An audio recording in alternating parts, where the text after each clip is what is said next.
세미 기도회 1년의 일과를 다 마치시고 이 밤에 주 앞에 모여서 함께 기도를 모이신 여러분에게 그리스도의 은혜와 평강이 충만하기를 축복합니다. 한 해를 보낸다라는 것, 그리고 새해를 맞이한다라는 것, 그것은 우리에게 특별한 의미를 가져야 될 것으로 다가옵니다. 사실 그것은 정직한 태도고 바람직한 태도고 좋은 태도입니다. 하루를 마칠 때 하루가 갔구나 이렇게 생각할 줄 아는 것, 하루를 시작할 때 다시 하루가 주어졌구나, 이제 그런 것처럼 그것이 한 주일을 지나면서 주일날 주교에 오면서 또 한 주가 지났네, 새로운 한 주를 또 시작하네, 이렇게 날짜와 연한에 따라서 새로운 마음을 갖는다는 것, 과거를 돌아본다는 것은 사람에게는 마땅한 것이고 하나님께서는 그렇게 살라라고 사실 우리에게 명하신 거예요.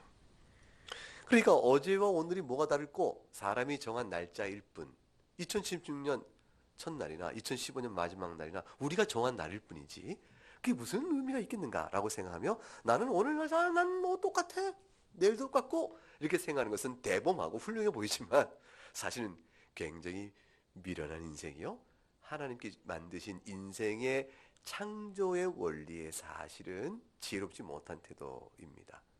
하나님께서 인생을 날짜와 연한에 따라 살도록 그렇게 만드신 것이에요.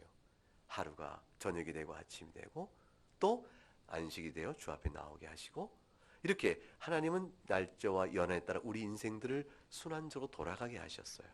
그래서 항상 우리에게 뭘 인식하는 거냐면 우리가 참 연약한 인생이요, 유한한 인생이요, 주께서 우리를 붙들지 아니하면 그 한 흐름, 한 매듭 되어지는 가운데서 우리 인생은 항상 시작이 있고 끝이 있구나 하는 걸 알게 하시는 것이죠. 영원한 인생을 사는 것 같다 할지라도 그와 같은 매듭이 이어져 가는 건데 하나님의 은총이 붙들려 우리에게 갖는 것이라. 날짜 연한 우리에게 생명이 본래 우리 것이 아니고 하나님께서 우리 주신 것이라 하는 생각을 늘 잊지 않도록 하시는 아주 중요한 하나의 교훈적 의미가 있습니다. 따라서 이와 같은 때에 과연 인간은 어떤 의미로 사는 것이며 내 인생은 어떻는지, 내가 쫓은 가치는 정당한 것이며 기쁨 많은 것인지, 이런 것을 생각해보는 사람을 지혜로운 사람이라 할 것이고, 그런 생각이 아예 없이 오늘같이 이 마지막 날에 어찌 즐거움을 마다할 수 있겠냐, 부어라 마셔라 그러면 미련한 사람이 되는 겁니다. 이 밤에 지금 얼마나 많은 사람들이 그렇게 살까요? 시간을 보낼까요? 그런데 그 인생의 의미를 어떻게 누가 찾으며 살 수 있을 것인가? 인간의 조롱한 가치를 드러내는 이 중요한 하나의 모멘텀이 내어지는데, 근데 신자라 할지라도 그와 같은 순간에 자신의 삶이 하나님 앞에서 어떤 뜻이 있는지, 어떤 가치를 갖고 있는지 분별하는 일에 때때로 모를 때가 있어요. 시험이 들면 하나님께서 침묵하신 것 같고, 하나님께서 외면하신 것 같고, 하나님이 나와 함께 계신 것 같지 않고 홀로 있는 것 같은 경우가 될 때 신자라도 깊은 지적인 수렁, 영적 지식의 수렁에 들어가면 미련한 자와 다를 바가 없게 되어지죠.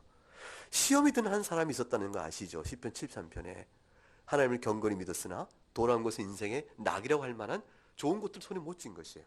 그런데 주변에 보니까 하나님을 경건하게 섬기지 않는커녕 하나님을 없다 말하고 교만이 입술을 들쭉쭉 내쉬면서 그 악한 교만의 눈동이가 퉁퉁 불 만큼 했던 사람이 얼마나 많은 부를 누리고 얼마나 많은 건강함을 자랑하며 얼마나 많은 인기를 모으고 있는지, 이 세상에 이룰 수가 없는 것이지. 하나님께서 만일 정령코 살아계셔서 섭리 가운데 역사한다면 이런 현상은, 이런 세계적 현상은, 이런 세상의 현상은 하나님이 안 계시다는 증거지 계시다는 증거일 수 없지.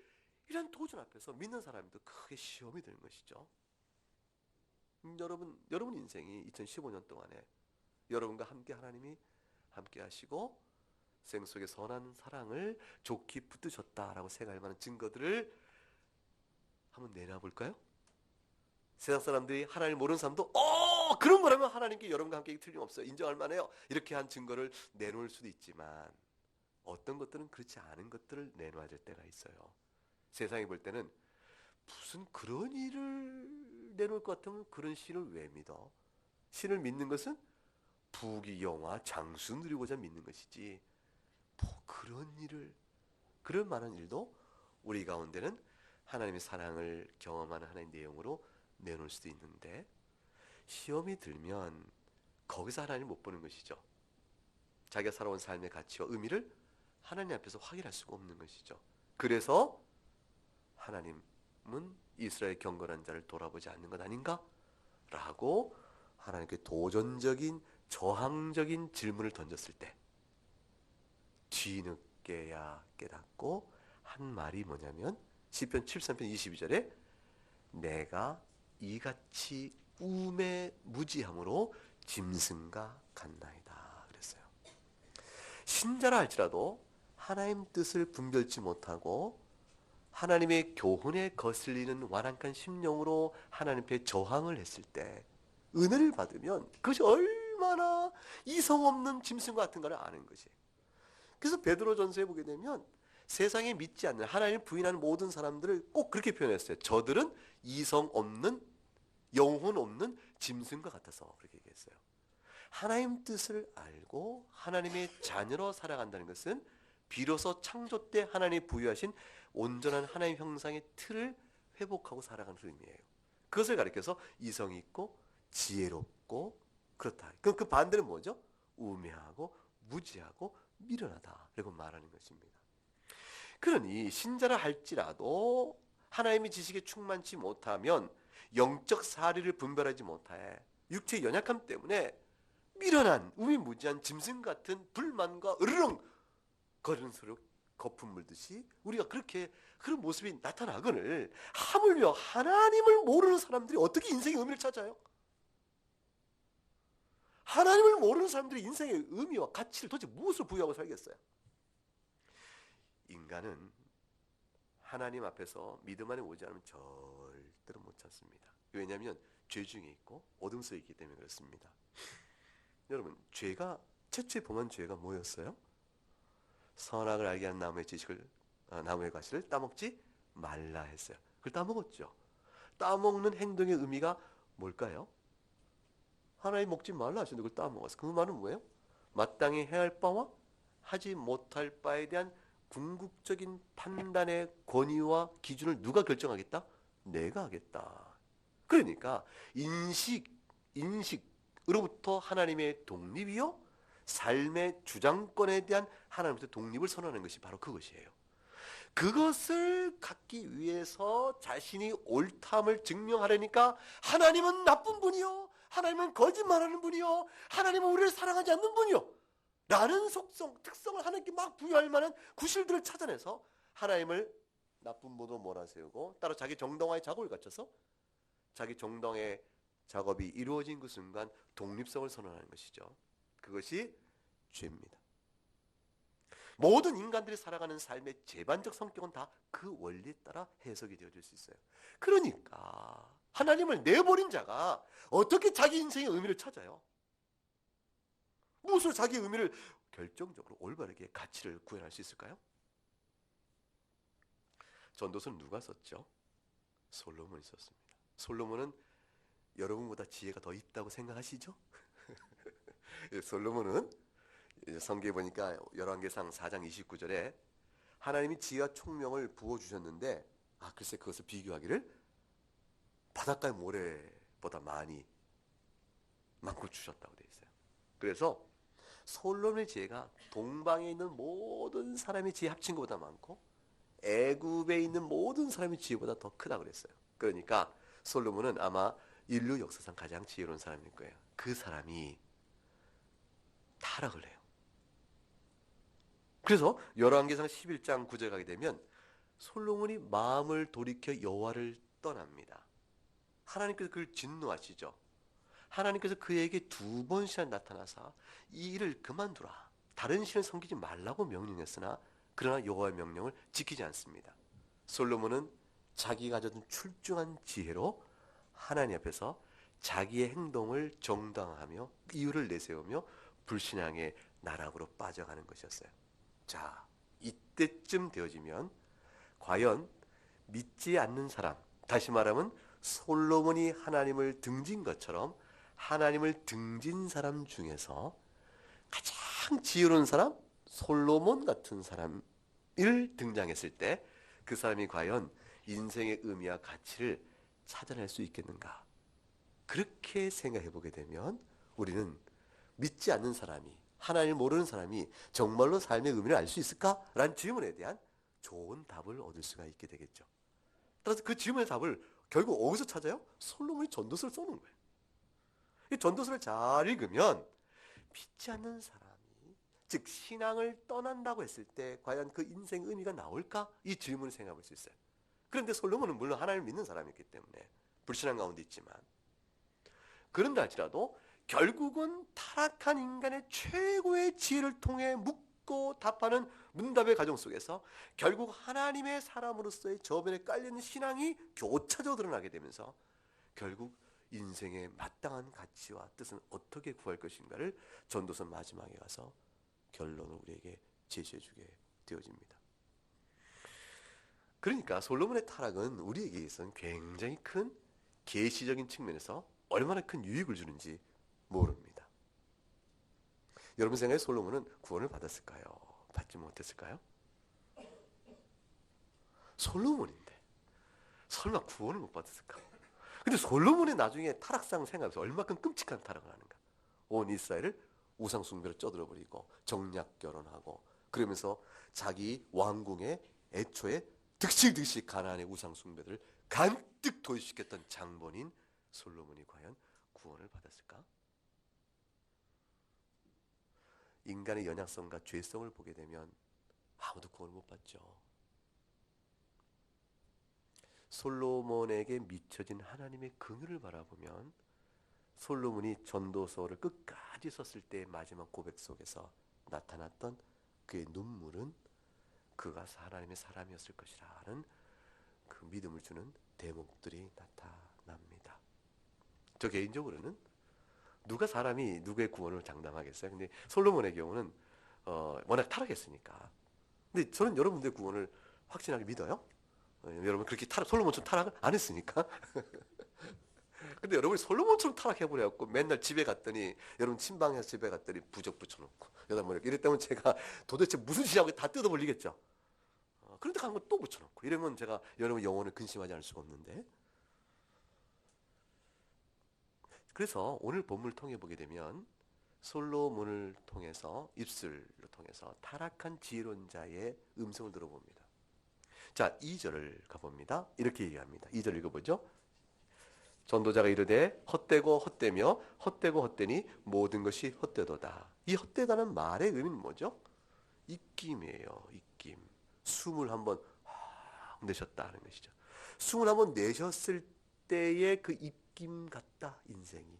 그러니까 무슨 얘기입니까? 잠깐 있다가 사라지고 만다.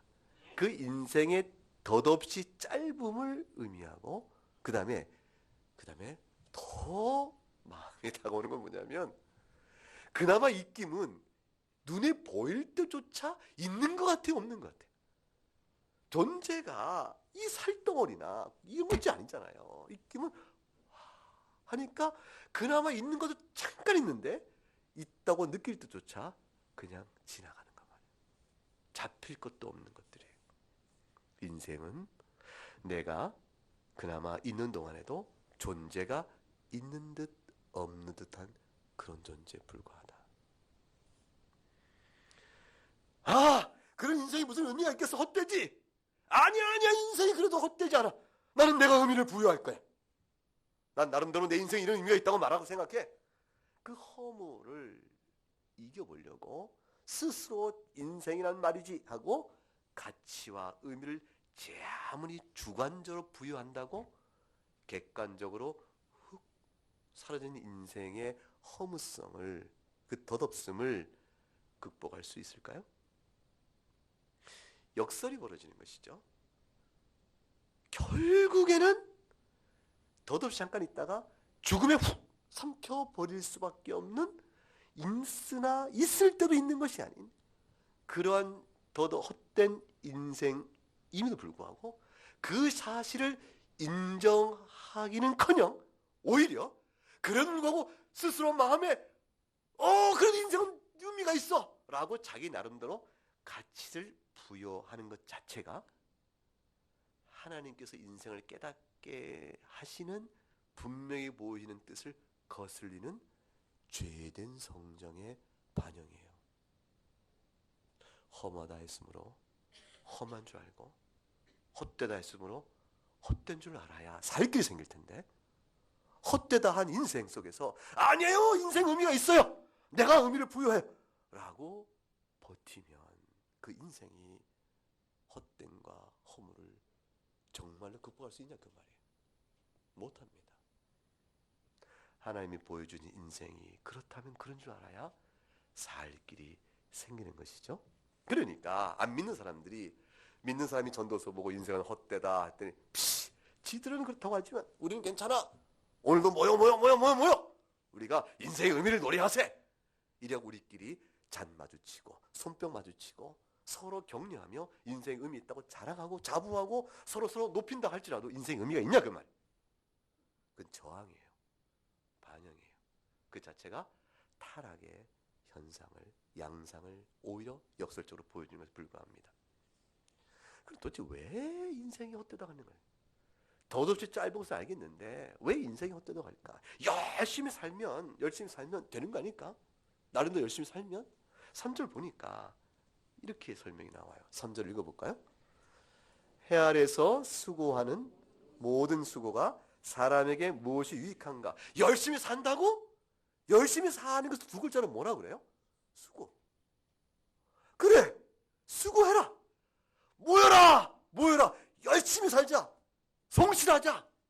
올해 한 해 동안 게으름을 다 떨치고 내년에 우리 열심히 살아보세. 좋은 얘기죠. 수고하세. 좋은 얘기예요. 근데 모든 수고가 무엇이 유익한가? 등 물었습니다. 무슨 뜻이죠? 유익이 없다라는 뜻입니다.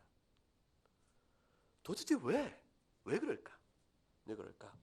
4절 읽어봅니다.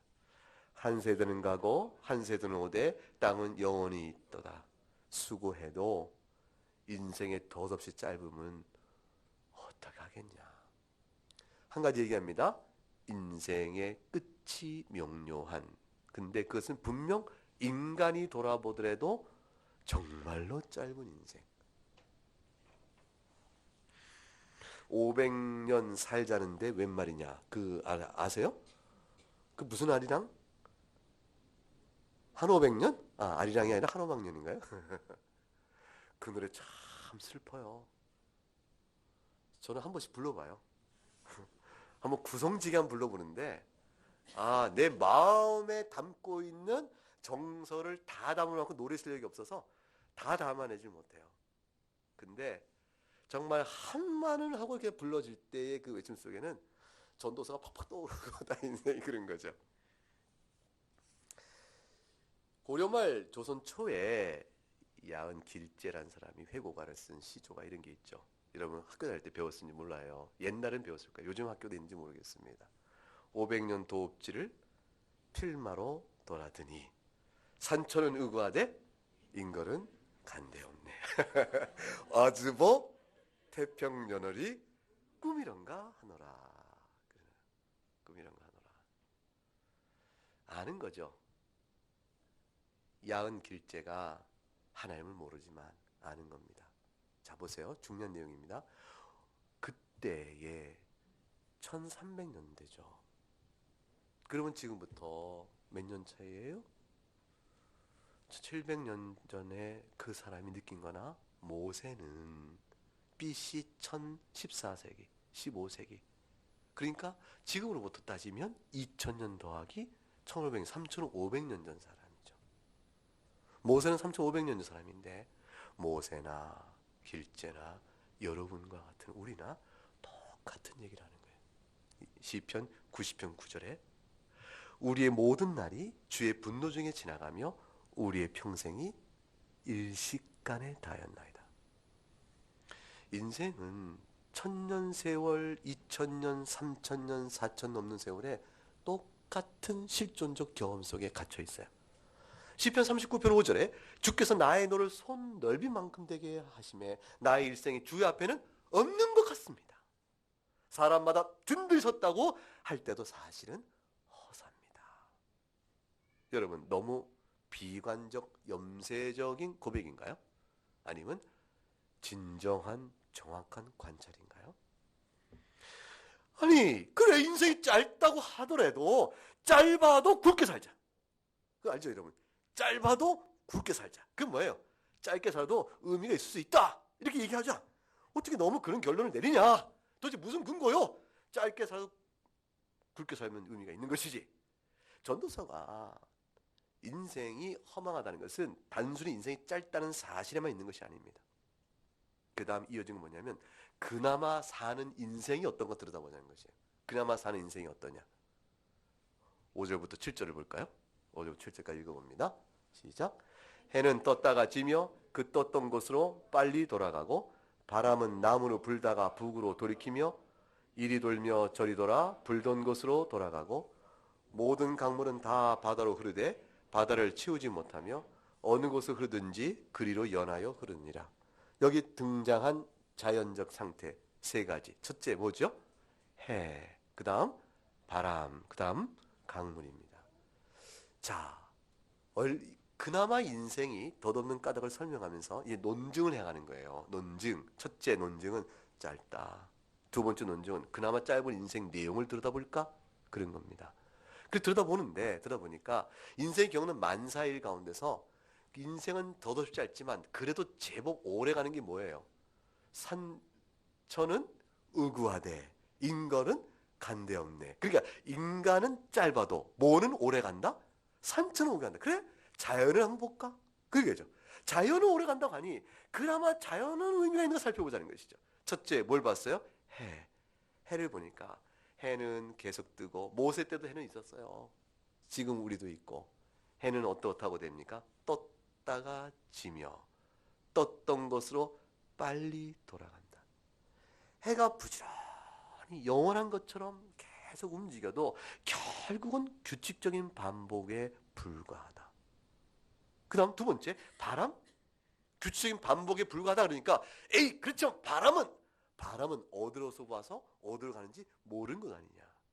그러니까 바람이야말로 규칙성을 넘어서서 불규칙하게 임의를 부니 그 가운데는 어떤 새로움이 있을 수 있었어 라고 생각하지만 그렇지 바람은 변화무쌍 사람 같지만 잘 보면 결국 부는 방향에서 바람도 불더라. 그게 전도서 얘기입니다. 제갈량이 바람까지 불러낸다고 그래요. 그런데 사실 바람 불러낸 것이 아니라 바람의 풍향을 예측한 것이죠. 바람도 결국은 규칙성, 크게 보면 규칙성 안에서 머물고 있다. 그럼 강물은 어떠냐? 흐르고 흘러 바다로 들어가는데 결국은 강물은 곳곳에서 물이 콸콸콸 흘러서 요란한 소리를 내기도 하고 조용히 하기도 하고 하지만 결국 한 곳으로 다 모아지는데 바다라 종착점이 있고 그나마 종착점 있는 이 강물이 다시는 보니까 바다가 어떻게 해요? 차고 넘치지 못하고 섰다가 다시 일정한 수면을 유지하잖아요. 왜 그럴까요? 다시 강물로 돌아오더라.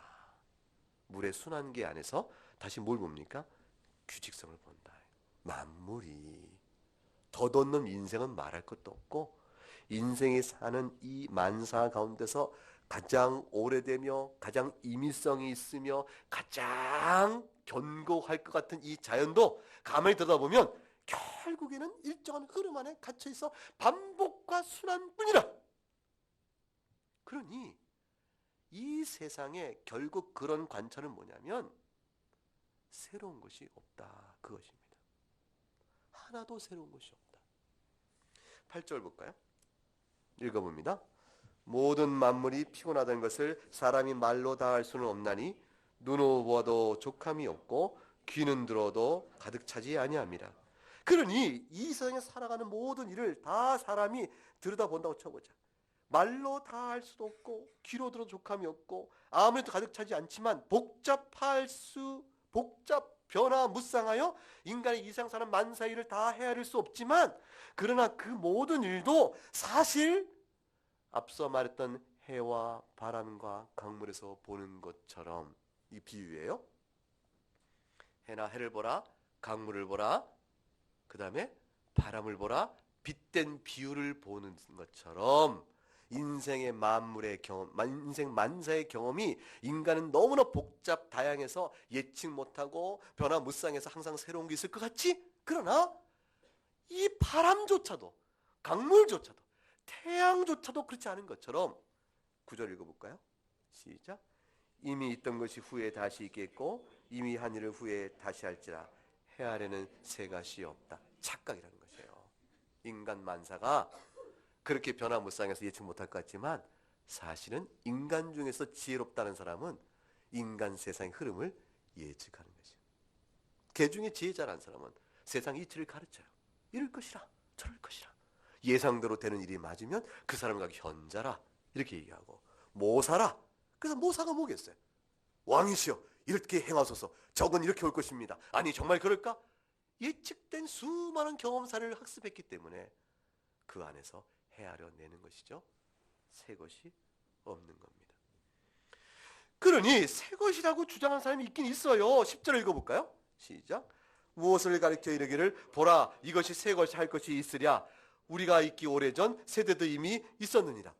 어떤 사람이 새 것이다. 사람들이 와 정말 그렇다 라고 말했지만 사실 알고 보니까 망각한 거예요.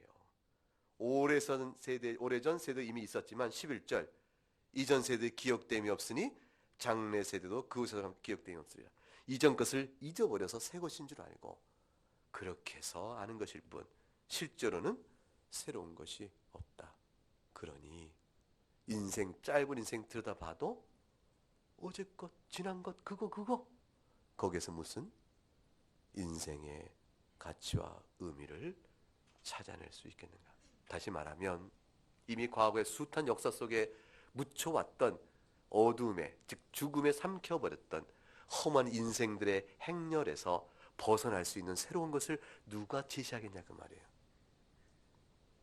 과거에도 많은 사람이 이 허무함 속에 삼켜진 인생들 살아왔고 지금 우리 가운데는 그 죽음의 행렬이요 허무의 행렬이요 덧없는 그 행렬에서 딱 이탈할 수 있는 누군가 새로운 걸 제시해야 되는데 누가 그것을 해줄 수 있겠는가. 조기용 교우님이 우리 교회 홈페이지에 뭐죠? 교인들 뭐예요? 나눔 게시판인가? 거기에 하나에 옮겨놓은 게 있어요. 스티브 잡스의 글입니다. 스티브 잡스가 자기가 이제 병을 앓고 암으로 죽잖아요. 죽게 되어지면 자기가 자기 인생을 돌아보면서 이렇게 회고 형식으로 글을 쓰고 냈던 글을 이제 영문을 올리시고 거기에 수고하여 번역을 달아서 이렇게 이제 많은 교우도 읽도록 이렇게 올려놨습니다. 우리 교우는 들어가니 없고 바깥에서 온 사람들은 많이 읽었던 것 같아요. 스티브 잡스가 하나 깨달은 게 있어요. 그게 뭐냐면 이런 얘기예요. 이제야 저는 압니다.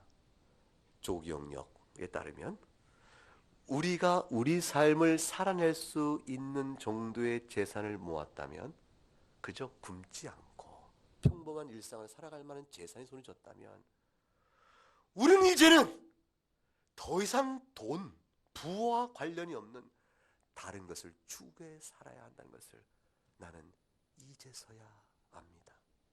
스티브 잡스의 고백이었어요. 삶의 의미가 절대로 돈에 있지 않구나. 삶의 의미가 막연한 가치의 방향을 전제하지 않은 열심히 사는 수고에 있지 않구나. 그건 아닌 거예요. 수고 그 자체에 있는 것이 아니에요. 더 중요한 무엇을 추구해야 합니다. 잡스의 말입니다. 아마도 다른 사람들과의 관계가 어떤지 그걸 생각해 보는 것. 또 하나는 아니면 예술? 아니면 젊은 시절에 내가 하고 싶어서 꿈꿨던 것들 이런 걸 찾아보서 한번 해보는 것. 그런 것들이 더 많은 부자가 되는 것보다는 훨씬 더 중요한 것이니 내가 그런 것들을 먹고 살마 어느 정도 하면 그걸 추구해야 합니다. 그렇게 써놨어요. 스티브 잡스가 제대로 본 거죠. 인생의 허망함을 본 겁니다. 그러면서 이렇게 얘기합니다. 전도서 같아요. 끊임없이 불을 추구해 가게 되면 우리에게 남는 것은 무엇일까요? 결국은 나처럼 뒤틀려 버리고 꼬인 인생이 남을 뿐입니다. 잡스는 자기 인생을 뒤틀리고 꼬인 인생이다. 꽈배기처럼 뒤틀린 인생. twisted being이라고 해요. 꽈진 인생이다. 풀어내고 싶은 것이죠. 잡스가 하나님을 믿는 사람인지 모르겠어요. 잡스의 그 글 속에는 죄에 대한 회개와 눈물은 없어요. 아마 목적이 다르니까 없을 수도 있고 믿는 사람이었다면 그건 모르겠어요. 근데 잡스의 신앙 양태에 대해서는 얘기를 들은 게 없어요. 아쉬워요. 그런데도 불구하고 그들의 문화권 안에서 신이 있다면 이런 것이죠. 하나님이 재물이 가져다주는 망상이 아니라 하나님께서는 우리에게 심어준 게 있는데 가슴속 누구나 느낄 수 있는 사랑의 감각을 주셨으니 그것을 우리가 기억하고 사는 것이 중요하겠다. 그 고백을 합니다. 자, 죽은 사람이 우리나라도 그러죠. 공술에 뭐라 그러죠? 공수고. 빈손 왔다가 빈손으로 간다. 잡스가 그걸 알아요. 그래서 뭐라 하냐면 나는 일생 동안 모은 재물을 가져갈 수 없습니다. 그런데 사랑의 기억은 가져갈 수 있지 않을까? 이렇게 얘기합니다. 잡스가의 그 글 속에서 잡스가 잘 본 것, 인생이 나름대로 갇힌, 잡스에게는 돈이었을 거예요. 잡스에게는 아마도 기업가였으니까 기업 제품을 만들어내 소비자의 성향에 딱 맞추고 소비 성향을 창조해 나가는 그런 의 스릴도 느꼈겠죠. 없었던 물건을 만들어 세상이 바뀌어져 가는 것이죠. 이러니까 얼마나 잡스 같은 창의력이 있는 기업가는 돈도 벌고 흥미로운 인생을 살았겠어요? 근데 그 자체 모든 걸 다 내려놓고 결국 찾은 것은 뭐냐면 사랑과 돌아봄이었다라고 남아요. 휴머니즘, 인간의 정서상 하나님을 제외하고는 아마 그것이 가장 인간에게 잡을 만한 가치일 것이라 싶은 것을 제시하는 것으로 일단 그 글은 끝이 납니다. 그런데 그에게 있어서 못내 아쉬운 것은 하나님께 돌아서는 회개하는 인생까지 나가는 증거는 없고 결국은 젊은 시절에 가졌던 꿈을 찾아봐라 라는 것으로 돌아서는 것은 뭘 의미하냐면 어차피 연약한 한 인생의 틀 안에서 이거 말고 이거 말고 이거 라고 찾아가는 또 다른 방황의 계속성이죠. 계속성이죠. 그가 구원을 받았을까? 이 얘기는 지금 할 내용은 아닌 것 같아요. 우리가 스폰지 합스를 연구하고 분해하고 그 사람의 신앙 양태를 보는 것은 아니니까. 그러나 세상의 어떤 가치도 우리가 볼 때 모두가 다 감동하는 가치도 결국 전도서 전체 안에서는 인생의 헛됨과 허무 안에 갇혀 있다라고 얘기합니다. 왜냐하면 죽음에 삼킨 바 되어짐으로 사라져버리거든요. 잡스의 지혜는 굉장히 중요한 것이었지만 관찰해서 정확했지만 안타까운 것은 뭐냐면 그 지혜가 자기를 살리는 데까지 나가는 지혜에는 미치지 못한 것입니다. 죽음의 한계 안에 갇혀있는 눈물의 몸부림이요 때늦은 각성이요 그런 때늦은 사실 없어요. 언제라도 돌이키면 되는데 살리는 지혜까지 못 간 거죠. 12절 볼까요? 12절과 13절 13절 읽읍시다. 시작. 마음을 다하며 지혜를 써서 하늘 아래에서 행하는 모든 일을 연구하며 살핀즉 이는 괴로운 것이니 하나님이 인생들에게 주사 수고하게 하신 것이라. 결국 이것까지는 보는 겁니다. 관찰한 거죠. 인생이 그렇구나. 자, 14절 읽어봅니다. 15절까지 시작. 내가 해 아래에서 행하는 모든 일을 보았노라. 보라 모두 다 헛되어 바람을 잡으려 하는 것이로다. 구부러진 것도 곱게 할 수 없고 모자란 것도 셀 수 없도다. 결국 구부러진 것을 곱게 하거나 모자란 것을 헤아려 채울 수가 없는 인생의 한계를 깨닫는 자가 지혜로운 자예요. 사실은 불교는 이런 것들을 상당히 깊이 있게 본 종교죠. 그래서 그 불교의 현상에 대한 관조와 그거를 설명해내거나 풀어내는 그 실력은 대단하죠. 불교인들이 갖고 있는 그 이해의 깊이를 다 나중에 다 이 세상은 헛되다, 허무하다, 빈 것과 같다, 있으나 없는 것 같다는 데까지 지경이 이르러요. 인식이 지경까지 갑니다. 따라서 사실 전도서의 모든 가르침을 하나님만 빼고 보면 거의 인식 수준이 거의 지혜 수준이 거의 다예요. 뭘 의미하냐면 결국은 죽음의 허무 안에서의 최선과 최대의 지혜까지는 어느 종교나 어느 철학자나 어느 조금 의미 있게 살아보는 인생 자체는 비슷하게 닿는 한계까지 다 간다는 거죠. 전도서가 만일 예수 그리스도가 없다면, 하나님의 말씀이 아니라면 전도서는 불교가 다를 것 없는 그 현상에 대한 분석에 거기 그치고 말아요. 자, 우리 가운데 무엇이 정말 지혜인가? 지혜는 죽음이 왜 죽는가라는 것이 지혜인가? 아니면 우리 참 지혜는 죽은 자를 살리는 지혜인가? 그것이 다른 것이에요. 그것이 다른 것이에요.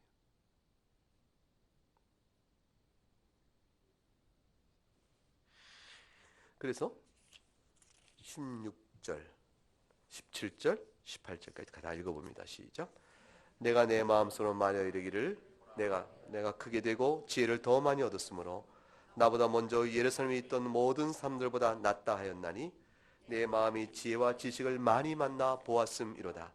내가 다시 지혜를 알고자 하며 미친 것들과 미련한 것들을 알고자 하여 마음을 썼으나 이것도 바람을 잡으려는 것인 줄을 깨달았도다. 지혜가 많으면 번뇌도 많으니 지식을 더하는 자는 근심을 더하노라. 마지막에 18절. 그 많은 지혜가 문제 해결에 아무런 도움이 되지 못했다. 번뇌가 더 많아졌다. 그 많은 지식이 문제 해결에 도움이 못됐다. 뭐가 더 많아졌다? 근심이 더 많아졌을 뿐이다. 그러니 인간사의 솔로몬의 지혜라 할지라도 그 지혜가 인생의 헛됨의 문제를 해결할 수 있을까요? 없지요. 그 지혜가 우리의 인생 문제를 해결할 수 있는 지혜라면 이 세상의 어떤 지혜와도 달리 궁극적으로 새로운 것이어야 돼요. 다시 말하면 어떤 사람이 지혜라고 말했을 때 그 사람에게서 새로운 건 줄 알고 박수를 쳤는데 조금 지나니까 한 학자가 연구하기를 당시 말한 지혜는 새로운 것이 아니었어. 예전에 누가 말한 것이었어. 제시하는 옛것에 속한 지혜가 아닌 정말로 새로운 것이어야 돼요. 정말로 새로운 것이라야 죽음에 삼켜진 우리 인생 속에 허물을 이겨내가는 참된 가치를 열어줄 수가 있어요. 정말로 새로운 것이란 그 새로움이란 무엇일까? 이전 세대가 기억하지 못했던 것, 지금 세대가 까먹었던 것, 망각을 통해 새로운 것이 아니라 정말로 새로운 것. 그건 뭐예요? 죽음 아래 갇혀있는 세상 속에 죽음을 이긴 지혜 외에는 그 새로움이라는 결정적으로 없겠죠. 그 새로운 지혜가 예수 그리스도인 겁니다. 요한계시록 21장 열어보세요. 요한계시록 21장 5절 말씀.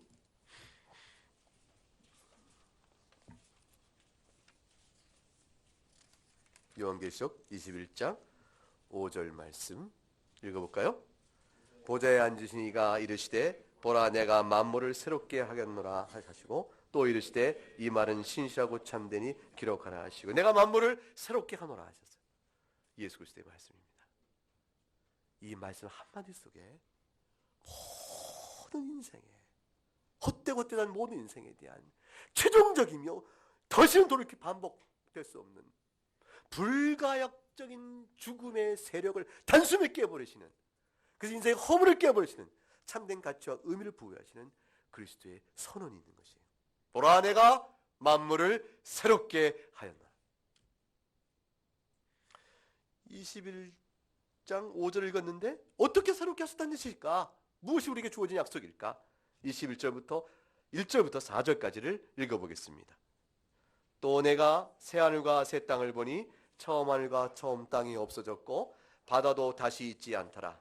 또 내가 보매 거룩한 성 새 예루살렘이 하나님께로부터 하늘에서 내려오니 그 준비한 것이 신부가 남편을 위하여 단장한 것 같더라. 내가 들으니 보좌에서 큰 음성이 나서 이르되 보라 하나님의 장막이 사람들과 함께 있음에 하나님이 그들과 함께 계시리니 그들은 하나님의 백성이 되고 하나님은 친히 그들과 함께 계셔서 모든 눈물을 그 눈에서 닦아주시니 다시는 사망이 없고 애통하는 것이나 곡하는 것이나 아픈 것이 다시 있지 아니하리니 처음 것들이 다 지나갔음이로라. 어떻게 살아야 될까? 예수 그리스도 안에 있는 인생은 비로소 헛된 인생이 아닌 것이 되어집니다. 우리에게는 기적이 벌어지지 않은 것이에요. 신자는 예수 믿은 다음에 죽음의 행렬에서 정말로 벗어난 사람들이에요. 예수 그리스도 밖에 있을 때는 어린아이가 성장할 때라도 생명의 기운이 더 넘쳐가는 것 같고 결국 살아가는 것 같죠. 사실은 죽음의 걸음을 한 걸음 한 걸음 걸어가는 인생에 불과함에도 불구하고 우리는 착각하고 있었던 것이죠. 예수 믿고 새 생명 얻은 자에게는 변화된 것이. 우린 진정한 의미의 영생의 걸음을 내딛기 시작하는 것입니다. 어떤 사람에게 이 은혜가 주어져요? 21장 6절로 7절 또 내게 말씀하시되 이루었도다. 같이 읽어요. 나는 알파와 오메가요 처음과 마지막이라. 내가 생명수 생물을 목마른 자에게 값없이 주리니 이기는 자는 이것들을 상속으로 받으리라. 나는 그의 하나님이 되고 그는 내 아들이 되리라. 그랬습니다. 목마른 자에게는 누구에게나 값없이 주는 은혜예요. 우리 안에 영적인 목마름이 있도록 우리를 끌어내셨고 예수 그리스도 안에서 참된 목축임, 다시는 목마르지 않는 생명수를 받았으니 이제 우리가 하나님 나라의 상속자요 그의 아들이 된 것이죠. 그래서 예수 그리스도의 십자가의 복음을 가리켜서 참된 지혜라고 말하는 것입니다. 그리고 예수 그리스도 안에서 모든 지혜와 지식의 보화가 감춰져 있다라고 말하는 것입니다. 이것이야말로 세상을 새롭게 하는 지혜입니다. 오늘 본 전도서 1장에서 18절까지 이어진 마지막 외침. 지혜가 많으니 오히려 번민함이 더 커졌고 지식이 더 많았는데 오히려 근심이 커졌다 말하는 그런 지혜와 지식이 아니요. 오히려 우리에게 새로운 생명, 풍성한 은혜를 더욱 분명히 보여주는 참된 지식을 누가 전해줍니까? 예수 그리스도입니다. 그분과 함께 동행한 2015년 여러분의 인생은 여러분 보실 때는 슬픈 인생도 있었고 고단함도 있었겠지만 주 안에서 승리한 인생이요 넉넉히 의미를 가진 인생이라 볼 수 있습니다. 주와 함께 수고한 것, 주님으로 인하여 감당했던 것, 주님 때문에 견딜 수 있었던 것, 주님의 이름을 찬송했던 모든 이유들, 여러분 인생 자락 속에 하나님의 손길이 닿은 모든 것들로 인해서 예수 생명 붙들은 모든 것들은 값없이 흩어진 것이 아니라 영원해요. 영원해요. 덧없는 인생 속에 덧없음이 영원에 손 닿는 것, 영혼까지 손 닿는 것, 그것은 딱 하나가 있으니 예수 안에 있을 때 되어지는 것입니다. 2015년은 나그네 교회가 설립되어지고 교회에 성도들이 모여서 예배하면서 없었던 교회가 가시적으로 드러난 한 해이었고 2016년에도 그 교회는 계속대로 하나님의 작정 안에 있는 나그네 교회의 유형적 모습이 우리 눈 안에 섭리를 통해서 나타날 거예요. 우리 가운데 새로운 지체들이 더해질 것이고 또 우리 가운데 말씀의 역사가 있어서 각각의 성도들이 변화할 것이고 그 변화함 속에 말투가 부드러워지고 이해의 폭이 넓어지고 그 거친 성정은 주의 말씀으로 다듬어지고 복음을 사랑하는 찬송이 서로 간에 화답되는 모습으로 교회가 점점점 바뀌어져 가겠죠. 이 모든 일들은 영원한 것입니다. 잠깐 있는 수고가 영원한 것으로 당하게 되어지는 것입니다. 자, 그래서 우리 소망이 어디 있는지 여러분 주보 안에 보게 되면 주보 내면 안에 하이델베르크 요리문답 있는데 우리 한번 같이 읽어보도록 하겠습니다. 하이델베르크 요리문답 질문 1 답, 질문 2 답 있죠? 이것으로 우리의 설계 결론을 짓겠습니다. 질문 1. 우리가 이 땅에서 사는 동안에 그리고 죽을 때에 우리에게 위로를 주는 단 하나의 사실은 무엇입니까? 그것은 나의 몸과 영혼이 이 땅에서 사는 동안에도 그리고 죽을 때에도 내가 소유하고 있는 나의 것이 아니라 나의 신실하신 예수 그리스도께서 소유한 주님의 것이라는 사실입니다. 예수님께서는 자신의 고귀한 피를 흘려 나의 모든 죄값을 완전히 치러 주셨으며 사단의 모든 권세에서 나를 구하여 주셨습니다. 그리고 하늘에 계신 나의 아버지의 뜻이 아니라면 단 하나의 머리카락이라도 떨어지지 않도록 나를 지켜 주십니다. 진실로 내게 있는 모든 일들은 다 나를 구원하기 위하여 일어나는 일입니다. 그리하여 그리스도께서는 성령 하나님을 통하여 우리에게 영원한 생명을 확신시켜 주시며 내게 진실한 마음으로 기꺼이 주님의 뜻대로 살고자 하는 마음을 주십니다. 질문이, 이 위로가 주는 기쁨을 누리며 행복한 삶을 살다가 행복한 죽음을 맞이하기 위하여 당신이 알아야만 하는 사실들은 어떠한 것들이 있습니까? 세 가지 사실들을 알아야만 합니다. 첫째는 나의 죄들이 얼마나 크며 그 죄들로 인하여 내가 얼마나 비참한 상태에 있는지를 알아야만 합니다. 둘째는 나의 이 모든 죄들과 비참한 상태에서 어떻게 구원을 받는지를 알아야만 합니다. 셋째는 그러한 구원을 주신 하나님께 감사를 어떻게 드려야 하는지를 알아야만 합니다. 네, 우리의 참된 위로가 예수 그리스도께 속했다는 사실, 그로 인해서 기쁨과 행복이 누리는 사실은 오늘 전도서 1장을 읽었던 그 많은 질문에 대한 답을 제시해 줍니다. 이 말씀이 여러분에게 위로가 될 수 있길 바라면서 이제 함께 찬송하고 몇 가지 기도 제목을 나누